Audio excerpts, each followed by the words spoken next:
Bonjour à tous et shalom, que l'Éternel Dieu soit loué pour ce temps encore merveilleux que Dieu nous a accordé pour pouvoir partager comme d'habitude la parole du Seigneur. Je vous ai dit, c'est vrai que nous sommes très occupés, nous avons plein des occupations à remplir, mais au moment que Dieu nous donne l'occasion de venir partager avec vous la parole du Seigneur, nous reviendrons. C'est vrai que il y a beaucoup de personnes qui m'ont quand même essayé un peu de me dire si je peux vraiment suivre également, de ne pas passer beaucoup de temps pour continuer à suivre au fur et à mesure notre séance. Mais c'est vrai, mon temps, mon emploi du temps, ça ne le permet pas des fois. Mais qu'à cela ne tienne, dès que nous avons l'opportunité, nous reviendrons. Nous allons continuer à parler sur l'affermissement pour être enraciné en Christ. L'objectif et le but principal pour faire amener les enfants de Dieu de devenir solides. Comme je vous ai dit, la plupart de nous que nous avons accepté le Seigneur, nous sommes baptisés, mais après le baptême, il n'y a pas vraiment un bon suivi. Donc on dirait que on laisse les enfants de Dieu comme ça, chacun va se débrouiller.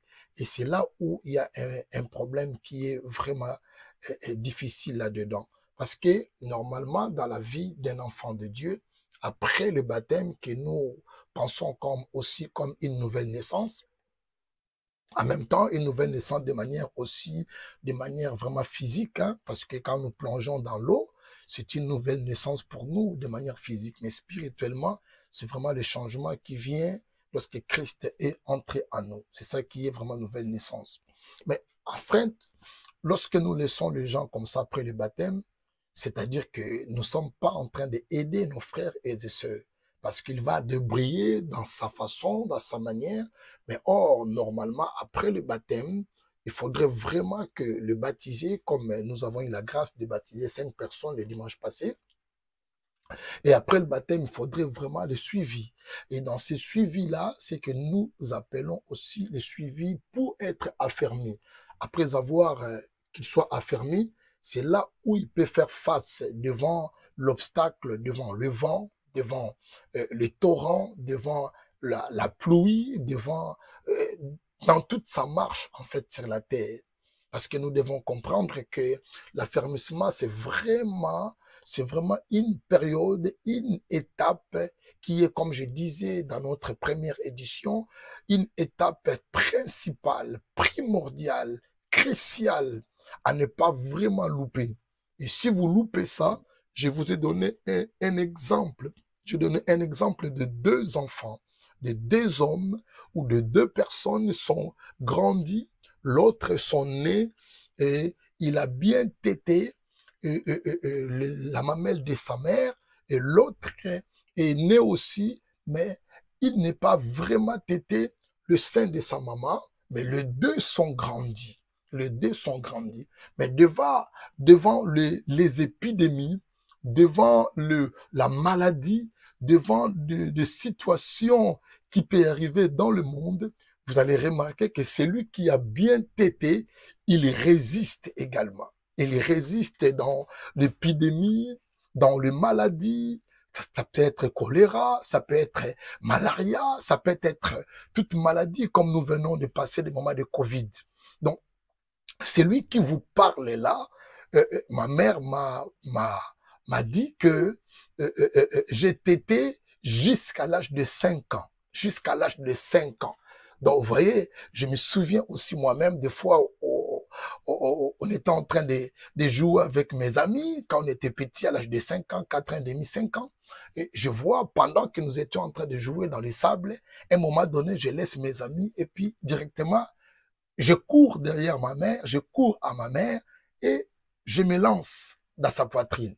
Donc là, je me suis rappelé quand même, j'étais vraiment déjà un garçon quand même un gamin de 5 ans, donc je me rappelle bien des choses. Donc c'est lui qui vous parle, que vous le voyez, il a tété jusqu'à l'âge de 5 ans. Ça veut dire que peu importe des choses, que des Covid, des malaria, beaucoup d'autres choses peuvent arriver, ça va vraiment rencontrer une résistance. Pourquoi? Parce que je me suis bien nourri, une nourriture naturelle, les laits naturels qui provient au sein de ma mère. Et vous allez remarquer ici en Europe que nous sommes, vous allez voir que il y a beaucoup de gens qui sont tellement très affaiblis. Il y a beaucoup au niveau de santé physique. Les gens sont tellement malades et les gens, des fois, ils s'y rencontrent beaucoup de maladies et tout cela est lié de quoi? Est lié parce que ils n'ont pas bien tété. Et je vais aussi encourager nos sœurs, nos mamans, jeunes mamans, c'est vraiment important. C'est un conseil gratuit que je vous donne. Lorsque vous donnez une naissance à un enfant, vous devez vraiment le faire téter. Donc, prenez le temps de lui donner le lait naturel.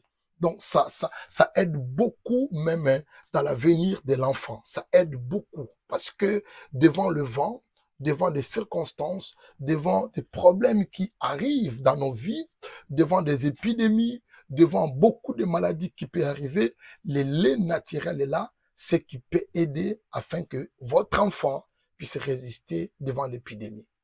Et c'est gloire au Seigneur. Je sais qu'on est nombreux. Vous savez, quand le système est commencé ici de Covid-19, je vous dis que nous et moi et ma femme, on n'a pas pris ça. On n'a pas pris de vaccin. Mais on était toujours à bonne santé jusqu'aujourd'hui. On n'a pas pris même pas une dose. On n'a pas pris. Pourquoi? Parce que la résistance, tout cela vient de la résistance. Là, je parle de manière physique. Tout cela vient de la résistance. Parce que nos mamans, à l'époque, elles prenaient beaucoup de temps de téter leurs enfants, même jusqu'à 4 ans, 3 ans, 4 ans, 5 ans. Moi, je me suis tété jusqu'à 5 ans. Voilà, j'ai résisté contre même du Covid-19. Je n'ai pas eu le vaccin. Ma femme n'a pas eu le vaccin.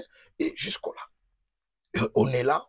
Et Dieu nous a gardés par sa grâce. La vie chrétienne aussi, elle est pareille.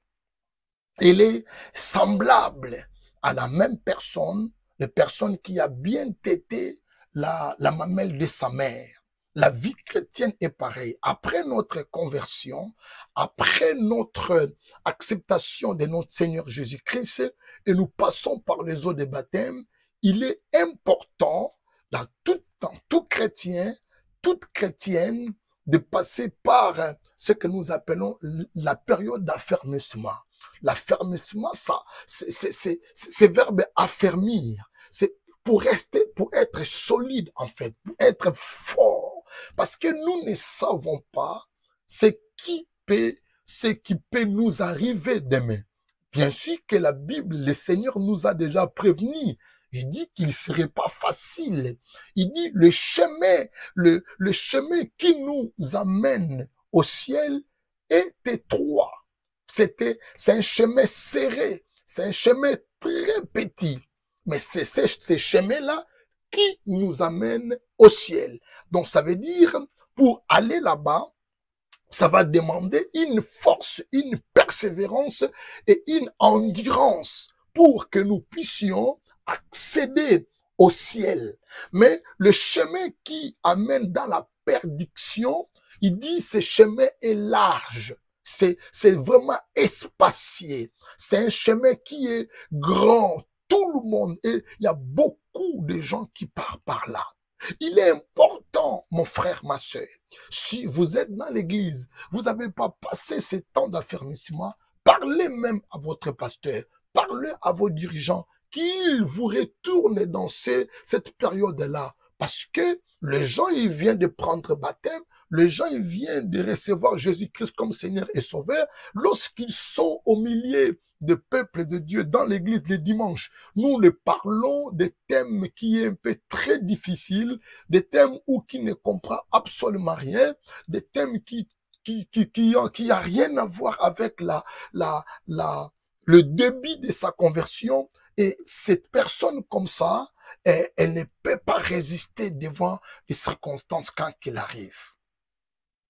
Aujourd'hui, nous sommes en train de parler sur le salut. Le salut, dans la troisième partie que nous sommes en train de parler. Parce que le salut aussi, c'est la base de toute notre vie chrétienne.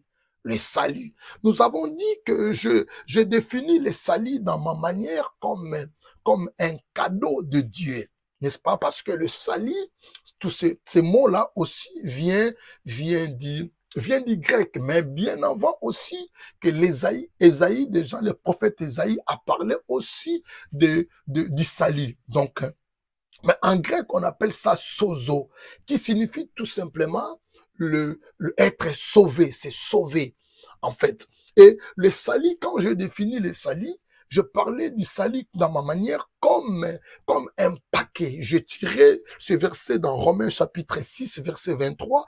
Il dit ceci, car le salaire du péché, c'est la mort. Mais les dons gratuits, vous voyez, il dit, mais les dons gratuits. Donc, je parle le don. Quand on parle d'un don, un don, ça peut être un cadeau, hein, quelque chose que quelqu'un qui m'a fait un don.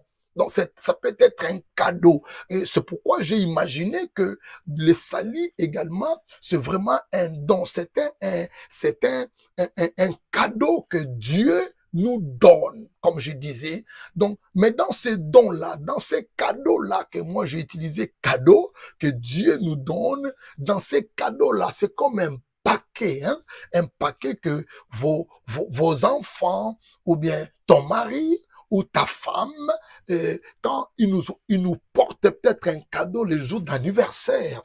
Voyez, quand vous ouvrez maintenant, vous voulez ouvrir ces cadeaux-là que quelqu'un qui vous a offert, quand vous voulez ouvrir dans ces cadeaux-là, c'est là où dans ces paquets qui est cadeau, qui est don, vous trouverez dedans tout ce que vous en avez besoin.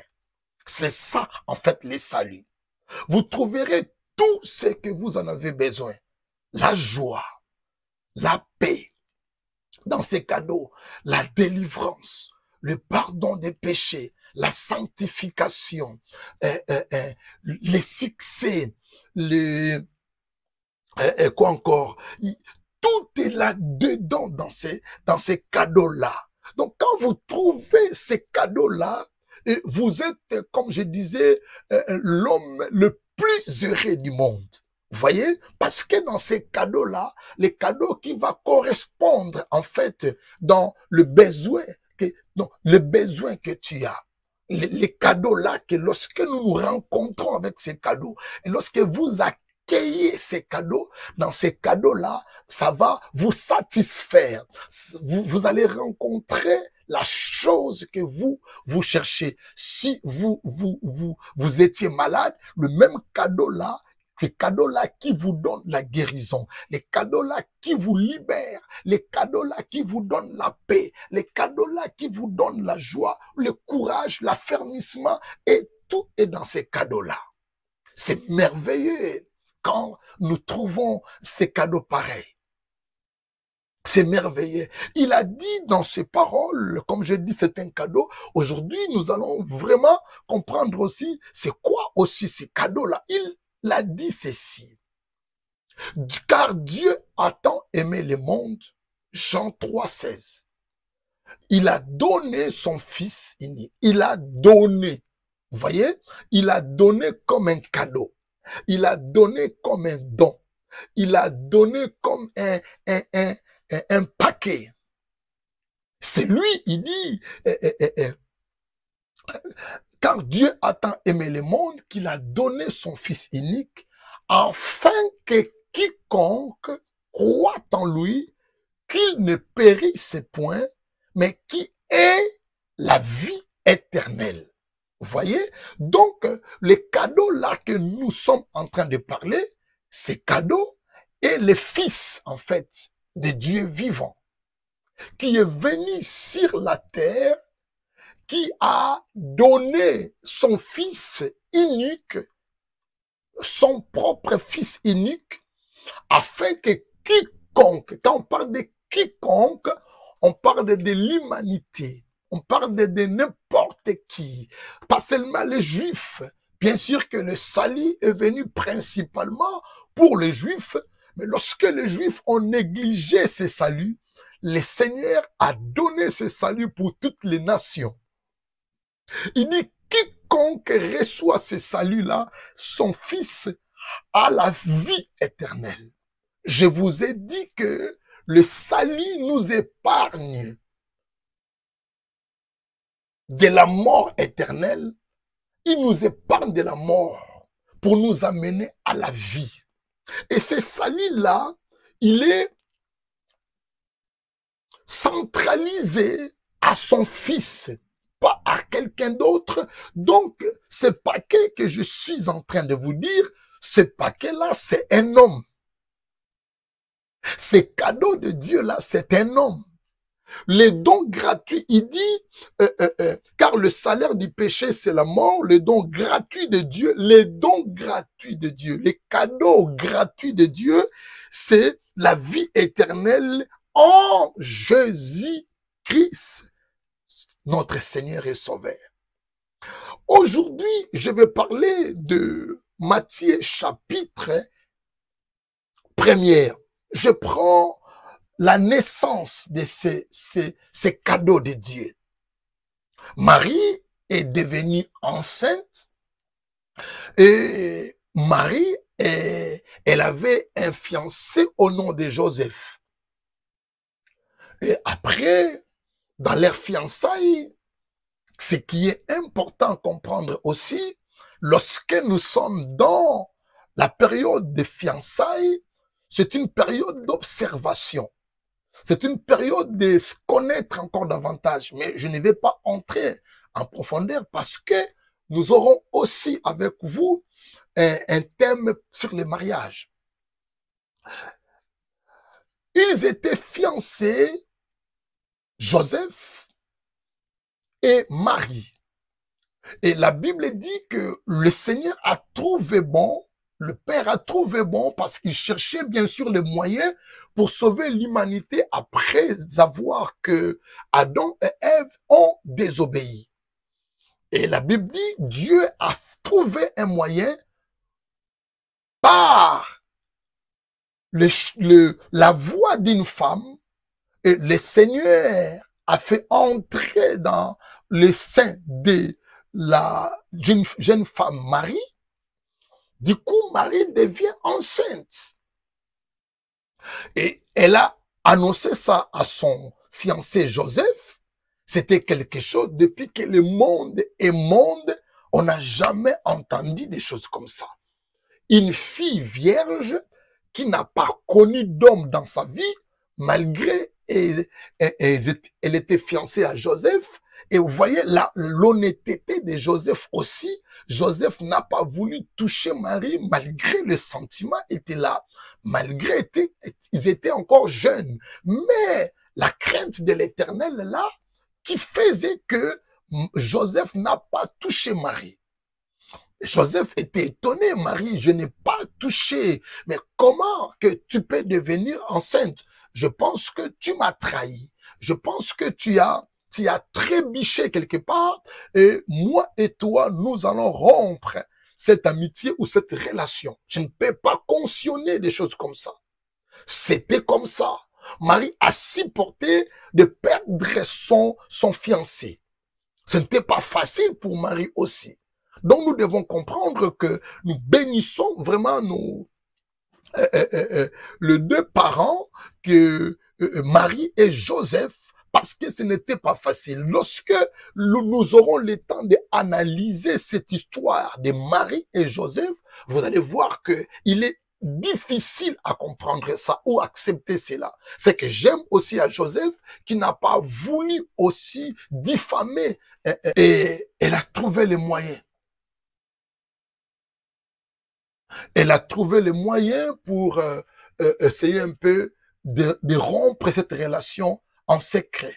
Mais maintenant, la Bible dit dans le Matthieu chapitre 1er, verset 21, je prends seulement 21, prenez seulement même verset 20. Comme il pensait, voici un ange du Seigneur lui apparut à songe et dit, Joseph, fils de David, ne crains pas de prendre avec toi Marie, ta femme, car l'enfant qu'elle a conçu vient du Saint-Esprit.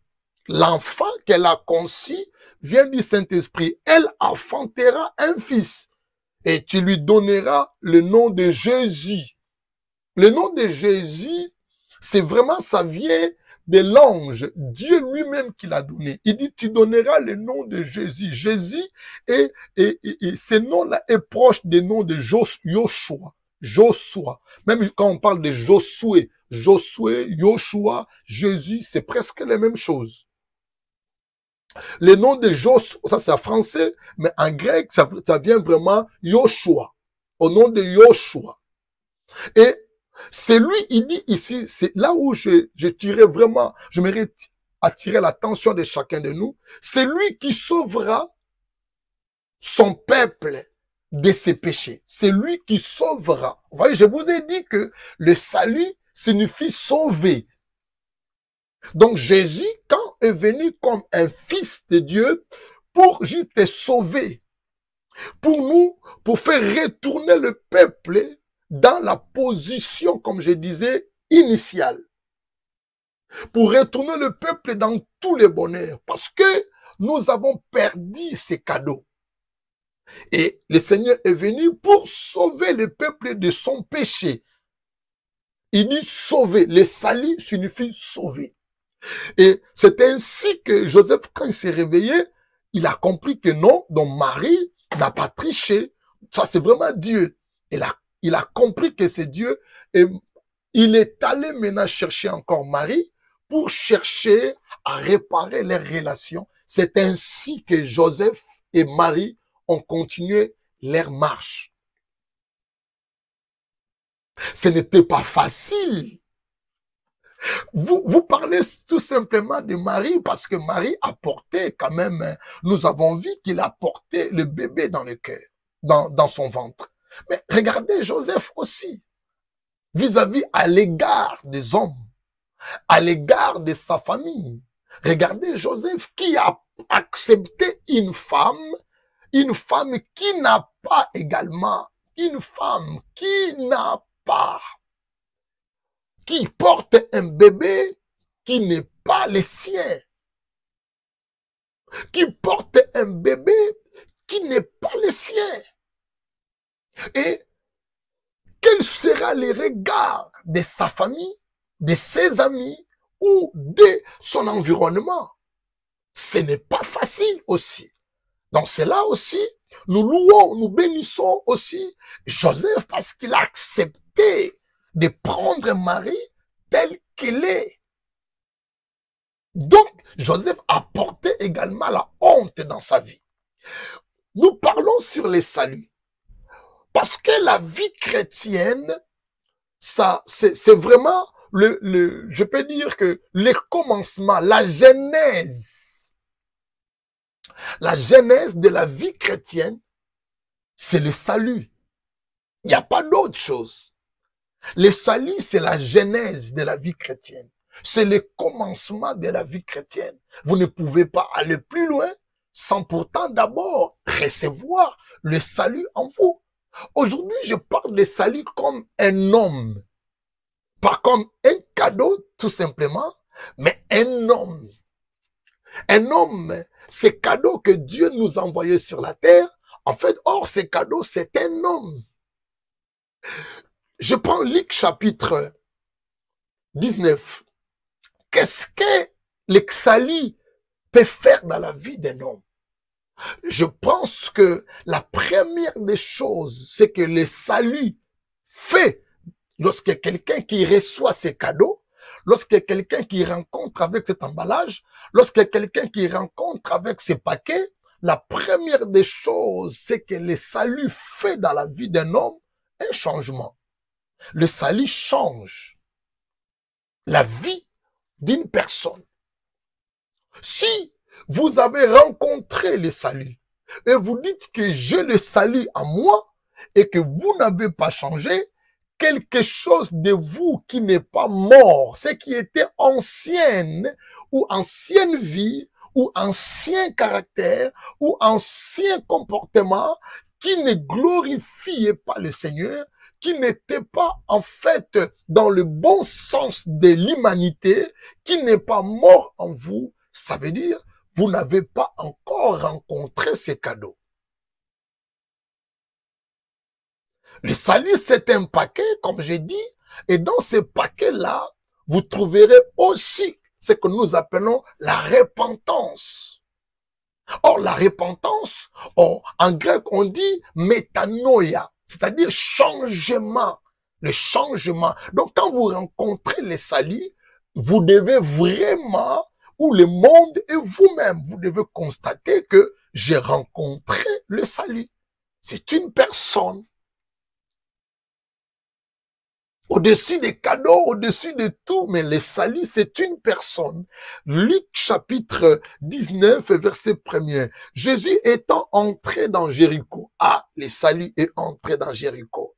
Traversa la ville et voici un homme riche, appelé Zachée, qui, chef des publicains, chercha à voir qui était Jésus. Vous savez bien que je vous ai parlé de Matthieu, il dit, l'ange a dit à Joseph, ta femme enfantera un fils, tu donneras le nom de Jésus.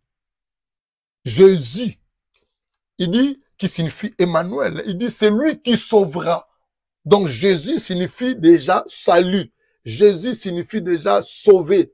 C'est lui qui sauvera. Joshua. Donc, il dit, c'est lui qui sauvera. Mais ici, maintenant, quand il dit, Zachée chercha à voir Jésus, il chercha à voir celui qui sauve, le sauveur, n'est-ce pas? C'est lui qui sauve, Jésus, Emmanuel, Dieu parmi le peuple. C'est celui qui sauve. Mais il ne pouvait y parvenir à cause de la foule, car ils étaient d'une petite taille. Il courit en avant et montant sur un sycomore pour voir, parce qu'il devait passer par là, le salut devait passer par là. Lorsque Jésus, le salut, fit arriver à cet endroit, il leva les yeux et il dit, Zachée, hâte-toi de descendre, car il faut que je demeure dans ta maison aujourd'hui. Et Zachée s'est hâta de descendre et les récits avec joie, voyant cela, tous murmuraient en disant, elle est allée loger chez un homme pécheur.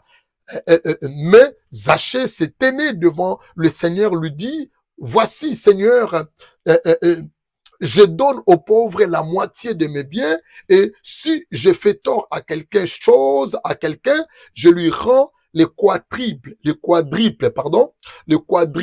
Jésus lui dit, le salut est entré aujourd'hui dans ta maison. Soulignez ce verset, le verset 9. Il dit, le salut est entré aujourd'hui dans ta maison. Mais qui est ce salut-là qui est entré dans la maison des Zachée? Voyez, un homme riche, mais qu'est-ce qu'il manquait à cet homme-là? On peut dire physiquement, il manquait rien. Mais quand vous regardez de manière spirituellement, mentalement, psychiquement, cet homme manquait beaucoup de choses. Malgré il avait beaucoup d'argent, mais il n'avait pas la paix en lui. Il n'avait pas la joie en lui. Parce que tout le monde l'insultait, le prenait comme un mauvais type. Ça veut dire que même lorsqu'il sortait en cachette. La paix, il n'avait pas la paix. C'est pourquoi je vous ai dit que dans ces cadeaux-là que nous recevions, si vous regardez le deuxième partie, dans ces cadeaux-là, il y a la paix dedans, la tranquillité, la joie de vivre est dedans dans ces cadeaux que Dieu nous a donnés. Et maintenant, il a dit, le salut est entré dans ta maison. En d'autres termes, on peut dire, le sauveur, celui qui sauve, est entré dans ta maison. Donc, malgré qu'il avait beaucoup d'argent, mais Zachée, il n'était pas sauvé. Malgré il avait beaucoup d'argent, il travaillait dans un bon endroit, mais la Bible dit, Zachée n'avait pas la paix. Il n'avait pas la paix. Parce que la paix ne vient pas de l'argent. L'argent ne donne pas la paix. C'est quelque chose qui peut nous aider à acheter certaines choses, à être soigné dans ce monde aujourd'hui et de voyager. C'est quelque chose qui n'est pas mauvais, qui nous aide. Mais l'argent en soi ne donne pas la paix. L'argent ne donne pas la joie. L'argent ne donne pas la considération. Parce que vous pouvez avoir l'argent, mais vous êtes mal réputé dans la société. Vous voyez, cet homme-là, lorsqu'il a vu qu'il avait une petite taille, il est monté jusqu'à dans un arbre pour chercher à voir le Seigneur. Nous sommes en train de parler, nous sommes dans Luc chapitre 19, à partir du premier verset jusqu'au 9e verset. Nous parlons sur l'affermissement pour être enraciné en Christ. C'est pourquoi j'ai illustré cette image qui est devant moi, cet arbre que vous le voyez derrière moi, et dans cet arbre-là, les racines de cet arbre est vraiment fondée sur les sols. Vous voyez, l'arbre, pareil, il ne serait pas facile d'être tombé par le vent. Et c'est là où nous sommes en train, nous voulons aussi, nous soyons enracinés dans la parole de Dieu, en Christ. Parce que lorsque le vent, lorsque la pluie, lorsque le torrent peut souffler contre nous, que nous soyons toujours solides. Cet homme Zachée, lorsqu'il a vu Jésus, il a amené Jésus jusqu'à dans sa maison. Et quand Jésus est entré dans sa maison, regardez la réaction d'abord de cet homme Zachée. Il dit, Seigneur, si je fais tort à quelqu'un, je vais rendre fois quadruple, 4 fois encore. Lorsque le salut entre dans la vie d'une personne, ou bien lorsque vous rencontrez le salut, la première des choses que le salut fait dans la vie d'une personne, le salut nettoie. Dans ce nettoyage-là, c'est que nous appelons réellement la repentance. Un changement radical. Même si ça peut être progressivement, mais Dieu travaille d'une manière ou d'une autre. Mais ça peut être progressivement, ça peut être radicalement, mais ce qui est important, c'est vraiment un changement. Si vous rencontrez le salut, vous êtes baptisé et il n'y a pas vraiment un changement, quelque chose n'est pas mort en vous, c'est-à-dire vous n'avez pas encore rencontré ce salut. Toutes personnes qui ont rencontré le salut, qui ont embrassé le salut, qui ont accueilli le salut, qui ont reçu ces cadeaux, la première des choses, ils ont d'abord changé. Vous trouverez en eux un changement. Cet homme a dit ceci. Mais Zachée tenant devant le Seigneur lui dit, verset 8, « Voici, Seigneur, je donne aux pauvres la moitié de mon bien. » Il a compris que à quoi sert de gagner tout ce monde? Et tandis que je vois les frères et sœurs est en train de souffrir. C'est comme la première église, hein? Vous vous souvenez de la première église, ils partageaient aussi leurs biens. Zachée maintenant a pris l'initiative, ce n'est pas le Seigneur qui lui a dit. Le changement commence à entrer en Zachée, il y a eu compassion de ses prochains. Vous voyez, il y a eu compassion de ses prochains. Il dit, mais pourquoi je peux avoir beaucoup d'argent, beaucoup de biens, et les autres est en train de mourir en famine? Donc, il dit, j'ai quelque chose ici, je donnerai, je partagerai avec le pauvre. Zachée dit encore, si je fais tort tort à quelque chose, à quelqu'un, je lui rends le quadruple. Donc, si je fais le mal à quelqu'un, parce que Zachée était mal réputé dans ces frontières-là entre Jéricho et Jérusalem. Il était mal réputé. Lui, il travaillait dans les frontières. Donc, mais son nom Zachée signifie vraiment Zakkai. Zakkai signifie un homme honnête, signifie honnête, un homme pur. Mais regardez que le diable ou l'ennemi a amené Zachée à faire beaucoup de mal. Si vous regardez les Juifs c'est comme, entre guillemets, c'est comme les Africains. Hein. Les Juifs donnaient des noms significatifs. Les noms de Zachée, les noms de Jésus, les noms de beaucoup de gens qui donnaient toujours les noms des Juifs, c'était des noms significatifs. Ça peut être de manière, de côté positif comme de côté négatif, hein, mais c'était toujours, il y avait vraiment toujours la signification de leurs noms. C'est comme nos parents aussi à l'époque, hein, ils nous ont donné des fois des noms par rapport à leurs circonstances, ce qui traversaient des fois, on donnait les noms de Makiese, peut-être ils donnaient les noms de certains qui donnaient le nom de Mujinga. Il y a beaucoup de choses qui est dans le bon sens, d'autres qui sont dans le mauvais sens, mais tout dépendait des fois de la circonstance que des fois nos parents étaient en train de vivre à l'époque là. Juste entre parenthèses. Il dit, j'ai fait tort à quelqu'un, à quelque chose, à quelqu'un, je lui rends le quadruple, je lui rends. Donc, vous sentez la repentance totale. Et il regrette de ce qu'il a fait comme mal. Lorsque vous recevez les salis, la première des choses, mon frère, ma sœur, vous m'écoutez, il faudrait en vous, il devait avoir un changement. Quelque chose va mourir en vous. Ça peut être une vie de prostitution, ça peut être une vie de saleté, ça peut être une vie de vol, ça peut être une vie de critique, ça peut être une vie où peut-être des maladies, ça peut être une vie de souffrance, ça peut être quelque chose, une vie qui ne donnait pas gloire au Seigneur, qui n'avait pas l'essence d'un homme, vous voyez. Mais lorsque vous recevez les salis va retourner, va vous retourner dans le bon sens, premièrement, dans le bon sens. Vous commencez à comprendre que également, ce que j'ai fait là, ce que je faisais, ce n'est pas digne d'un humain à le faire. Donc, je me répands de ce que je fais. Si vous étiez peut-être au deuxième bureau, ou peut-être vous prenez peut-être le femme d'autrui, ou le mari d'autrui, vous recevez les salis et vous restez toujours dans la même vie là. Ça, ce n'est pas les salis que nous connaissons.